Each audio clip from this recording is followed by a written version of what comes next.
செந்தமிழில் சொல்லெடுத்து வள்ளுவ வாக்கில் பொருளெடுத்து முத்தமிழில் சுவையெடுத்து காப்பியத்தில் கருத்தெடுத்து புது நூல்கள் கடைந்தெடுத்து பழந்தமிழன் கண்டெடுத்த பொக்கிஷமாம் பைந்தமிழுக்கு எனது முதற்கண் வணக்கம். கர்ம வீரர், பெருந்தலைவர், கருப்பு காந்தி என்றெல்லாம் போற்றப்படும் காமராஜரை பற்றி தான் நான் இன்று பேசப் போகிறேன். காமராஜர் அவர்கள் 1903ஆம் ஆண்டு ஜூலை மாதம் 15ஆம் தேதி பிறந்தார். அவருடைய பெற்றோர் குமாரசாமி மற்றும் சிவகாமி அம்மையார். குமாரசாமி அவர்கள் காமராஜர் 6ஆம் வகுப்பு படிக்கும்போது தவறிவிட்டார்.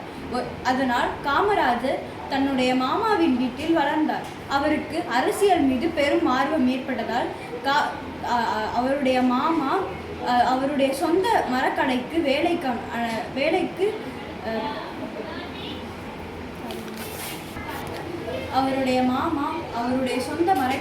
வேலையில் அமர்த்தினார். அவருக்கு அங்கேயும் சென்று அரசியல் ஆர்வம் தீராதனால் ஒத்துழையாமை இயக்கம், அந்நிய துணி எதிர்ப்பு, சட்ட மறுப்பு இயக்கம் போன்ற பல போராட்டங்களில் கலந்து கொண்டு அவர் 9 ஆண்டுகள் சிறையிலே கழித்தார்.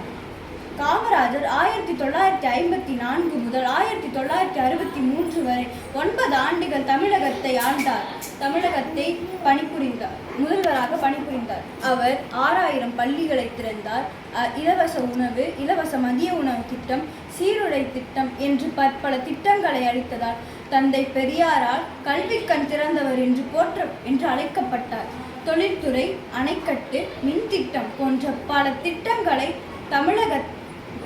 திட்டங்களை தொடங்கி தமிழகத்தை வளமாக்கினார். இதனால் காமராஜரின் ஆட்சி காலம் தமிழகத்தின் பொற்காலம் என்று அழைக்கப்பட்டது. நன்றி.